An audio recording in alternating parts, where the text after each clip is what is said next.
Muy buenos días, chicos de octavo, espero se encuentren muy bien el día de hoy. Chicos, para el día de hoy vamos a continuar con el tema de medidas de tendencia central, pero en datos agrupados. Entonces, para que por favor copiemos en nuestros cuadernos. Bueno, lo primero que vamos a hacer es sacar el cuaderno de estadística. Vamos a sacar nuestros colores, nuestros esferos, lo más importante, el lápiz y el borrador. Ahora vamos a copiar en el cuaderno la fecha 16 de octubre del 2020 y vamos a escribir como título medidas de tendencia central en datos agrupados. Vamos a recordar entonces primero cuáles son las medidas de tendencia central. La media o promedio, media aritmética o promedio, la mediana y la moda. Entonces, el significado como tal es el mismo que tenemos en datos sin agrupar, solo que acá lo que nos va a cambiar son las fórmulas.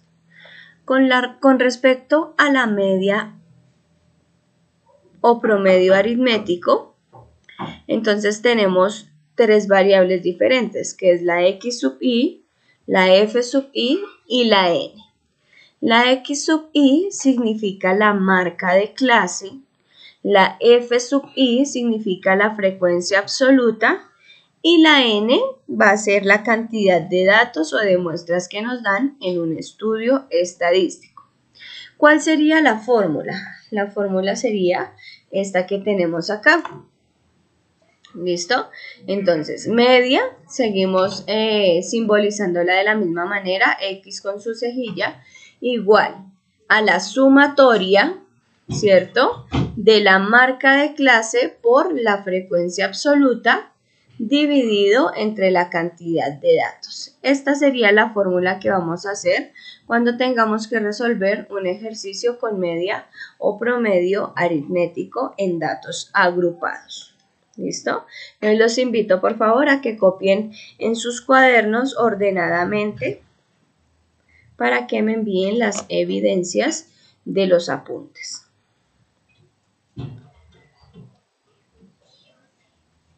Continuamos entonces con la mediana. La mediana en datos agrupados es el valor que divide al conjunto ordenado de datos en dos subconjuntos con la misma cantidad de elementos. Esta primera parte nos quiere decir que es lo mismo como si lo hiciéramos en datos sin agrupar. ¿Sí? Ordenamos los datos y el dato que está en la mitad es la mediana, que si tenemos número par, buscamos los dos de la mitad y los dividimos en dos, y que si tenemos número impar siempre nos va a dar un dato exacto. La mitad de los datos deben ser menores que la mediana y la otra mitad son mayores que la mediana. Recuerden que la mediana, como lo tenemos acá, se simboliza como m sub e, que significa mediana.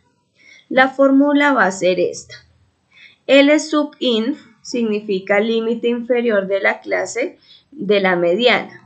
La n que tenemos acá se va a significar la cantidad de datos, dividido 2, esto nunca cambia, este dividido 2, menos la frecuencia absoluta acumulada de la clase anterior, menos 1, que es el intervalo de la mediana, ¿sí? La f sub i va a ser la frecuencia absoluta de la clase y la a que tenemos acá va a ser la amplitud del intervalo de la clase. Entonces, esta es la fórmula más importante cuando tengamos que hallar la mediana en datos agrupados. Esta fórmula es la que tenemos que tener en cuenta, esta que tenemos aquí en pantalla. Y aquí pues vamos a copiar el significado de cada una de las variables que encontramos dentro de la fórmula. Entonces, para que por favor la copien en sus cuadernos y la tengamos muy presente para el momento de hacer un ejercicio completo.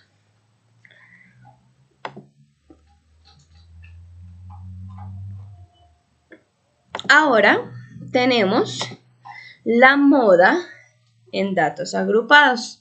Entonces, como ya sabemos, la moda es el dato que más se repite en un conjunto de datos. Entonces, la moda ya sabemos que se simboliza como m sub o, que significa moda, y luego tenemos L sub MO, que significa la frecuencia de la clase modal menos la frecuencia de la clase anterior a ella. ¿Listo? Entonces, tranquilos que por hoy solamente necesito que copien cada uno de lo que significan las variables de las fórmulas para poder hacer un ejercicio completo. Con respecto al D sub 1, sí, significa bueno, ya lo había dicho. Ahora vamos con el D sub 2, que significa la frecuencia de la clase modal menos la frecuencia de la clase posterior a ella, o sea, ya no la anterior, sino la que sigue. Y por último tenemos nuevamente A, que es la amplitud del intervalo de la clase. Esto lo vamos a tener muy en cuenta, esta fórmula, porque es la que vamos a usar cuando me piden la moda en datos agrupados. Entonces, ¿qué es lo que yo debo resolver primero cuando tengo una fórmula así o una fórmula así? Lo primero que yo debo resolver es lo que está dentro del paréntesis. Cuando ya tenga ese resultado, lo que yo voy a hacer es que voy a multiplicar, ¿cierto? Porque primero se realizan las multiplicaciones y divisiones y por último las sumas y restas. Entonces aquí debo resolver primero la multiplicación de lo que me dé este paréntesis por la A y luego sí sumarlo con la otra opción que tengo. Lo mismo en la fórmula de la mediana, primero resuelvo paréntesis, multiplico y ahí sí resuelvo la suma. Esto es lo que vamos a ver solamente por el día de hoy, que tengamos consignado en nuestros cuadernos cada una de las fórmulas para ya la mediana y moda de datos agrupados. Aparte de esto, chicos, quiero que se estén cuidando mucho en casa, que estén muy juiciosos, traten de no salir de la casa, pues el virus todavía está y no podemos buscarnos males, entonces muy juiciosos en casa, acatando cada una de las normas de bioseguridad. No olviden enviar por favor las evidencias a mi correo y nos vemos en una próxima clase. Gracias.